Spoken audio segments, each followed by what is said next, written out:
इन लोगों का सर्वे करवाया गया और सर्वे की रिपोर्ट आई, कितने बच्चे हमारे विद्यालय नहीं जाते हैं, टॉयलेट की सुविधा नहीं है, शौचालय नहीं है, घर नहीं है। अंग्रेजों की दलाली करते थे। बाबू कुंवर सिंह की कोई जाति थी क्या? नमस्कार, मैं प्रिंस, आप भारत लाइव देख रहे हैं। जिस तरह से अभी बयानों का दौर सिलसिला जारी है और तेजस्वी यादव जिस तरह से बोलते हैं कि ए टू जेड की पार्टी है और उनकी मंत्री विवादित बयान देते हैं, जबकि हाल ही में कल आलोक मेहता ने एक बयान दिया है जो कि मंत्री है आरजेडी कोटा से। उन्होंने कहा है कि 10% लोग हैं जो अंग्रेजों के दलाल थे और मंदिर में घंटी बजाते थे। उसको लेकर मेरे साथ बात करने के लिए जदयू के एमएलसी और मुख्य प्रवक्ता हैं नीरज कुमार, उनसे बात करेंगे। सर, बयान इतना विवादित जो है रामचरित मानस, फिर उसके बाद अभी 10% ऐसे बयान सार्वजनिक जीवन में हितकर नहीं है और 10% की कोई दया नहीं किया है। इसमें भी पक्षपात हुआ है, पेच हुआ है।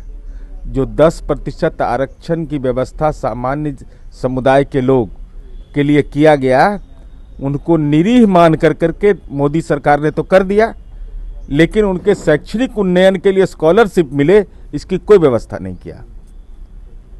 मान लिया हम पिछड़े हुए हैं और हमको आपने मान लिया तो हमको स्कॉलरशिप दीजिएगा ना। तो दिल्ली में बैठी हुई हुकूमत को ये संज्ञान नहीं आया, वोट के लिए इन लोगों ने इस्तेमाल कर लिया और ये संसद में बनाए गए कानून से है।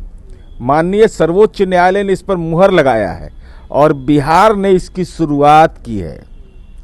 पहला राज्य बिहार है। माननीय नीतीश कुमार जी ने 2011 में सवर्ण आयोग बनाया।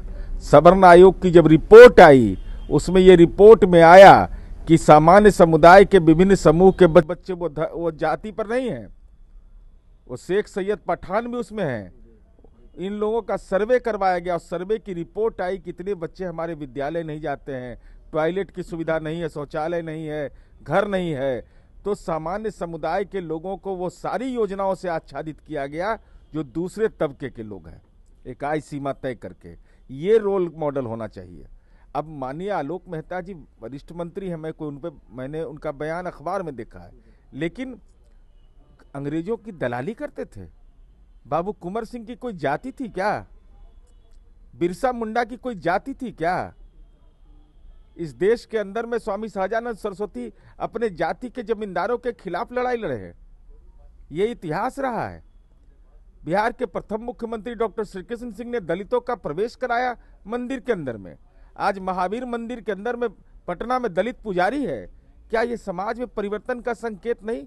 क्या माननीय नीतीश कुमार जी को इस बात के लिए धन्यवाद नहीं दिया जाए कि महादलित समुदाय के सबसे बुजुर्ग व्यक्ति से राष्ट्रीय झंडा फहराते हैं और जब वहाँ सैल्यूट होता है तो उस बुजुर्ग आदमी को भी सैल्यूट करते हैं माननीय मुख्यमंत्री जी और चीफ सेक्रेटरी और डीजीपी। और क्या ये समाज में परिवर्तन का संकेत नहीं है?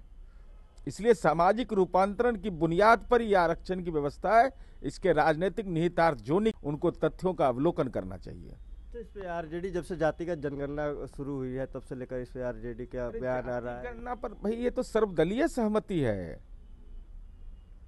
मूल विषय यह है कि केंद्र में बैठी हुई सरकार वोट के लिए तो गणना करवाती है, प्रधानमंत्री की जाति का निर्धारण कर देती है, लेकिन समाज के विकास के लिए जाति की गणना हो, अगर गणना नहीं होगा तो कैसे पता चलेगा कौन समुदाय कहाँ पिछड़ गया है? आज ये पता चलेगा ना कि दलित समूह में कौन सा समुदाय है जो बहुत पिछड़ा हुआ है। अगर उसका पूरा रिपोर्ट सामाजिक आर्थिक आ जाएगा। सामान्य समुदाय में कौन लोग हैं ऐसे जो संपन्नता का लाभ ले रहे हैं, पिछड़े समुदाय में या दलित समुदाय में या अति पिछड़ा समुदाय में, तो उन लोगों का सामाजिक आर्थिक हैसियत के पैमाना के लिए तो केंद्र में तो यह दुर्भाग्यपूर्ण स्थिति है कि 2021 में जनगणना हो जाना चाहिए था। कोरोना का बहाना बनाया ये लोग। पाकिस्तान, बांग्लादेश, दूसरे देशों में जनगणना करा लिया गया। अब जनगणना जब नहीं होगा तो 2026 में एक बड़ा संवैधानिक संकट आने वाला है। वह संकट होगा कि परिसीमन का काम देश के अंदर नहीं होगा, तो संविधान खतरे में है जनगणना नहीं कराने से। और जाति गणना कराने की जब रिपोर्ट आ जाएगी तब ना हमको पता चलेगा कि हमारे साथ क्या भेदभाव हो रहा है। तो हम अपने भेदभाव को अगर पता लगा रहे हैं, राज्य का भेदभाव का, सामाजिक भेदभाव का, तो इससे किसी को पेट में दर्द होता है तो होते रहे। आलोक मेहता जो बयान दिए हैं, आपको क्या लगता है इससे बयानों से बचना चाहिए कि नहीं? बिल्कुल बिल्कुल ऐसे। और जाति गणना कराने की जब रिपोर्ट आ जाएगी तब ना हमको पता चलेगा कि हमारे साथ क्या भेदभाव हो रहा है। तो हम अपने भेदभाव को अगर पता लगा रहे हैं, राज्य का भेदभाव का, सामाजिक भेदभाव का, तो इससे किसी को पेट में दर्द होता है तो होते रहे। अच्छा, आलोक मेहता जो बयान दिए हैं, आपको क्या लगता है इससे बयानों से बचना चाहिए कि नहीं? बिल्कुल बिल्कुल। समाज में विभाजनकारी कोई भी बातें, इतिहास के संदर्भ में जो भी घटित घटनाएं हैं उससे सीख लेकर के उस तबके के विकास की पटकथा लिखना चाहिए। अब दलित समुदाय के व्यक्ति को शैम्पू लगाने से फायदा है कि दलित समुदाय का बच्चों को स्कूल पहुंचाने से फायदा है? स्कूल पहुंचाइए ना, उसको ज्ञान होगा, वो सब सीख लेगा। अच्छा, महागठबंधन में सब कुछ ऑल चल रहा है, तो मतलब कि अच्छा चल रहा है, क्योंकि आरजेडी कोई बयान दे रही है तो जेडीयू उस पर नाराज हो जा रही है, जेडीयू कोई बयान दे रही है तो आरजेडी नाराज हो जा रही है। तेजस्वी यादव कल ही बोले हैं कि यहाँ कट्टरपंथियों के लिए कोई जगह नहीं है। नहीं भाई, अब कट्टरपंथ कैसे कोई बर्दाश्त करेगा? उस पर जेडीयू भी तो नहीं स्टैंड ले रही है। उग्रवाद किसी देश के लिए अच्छा नहीं है, और भाषाई उन्माद भी नहीं होना चाहिए। किसी समुदाय को गाली देने का किसी को हक नहीं है। सब कोई गांधी का देश है।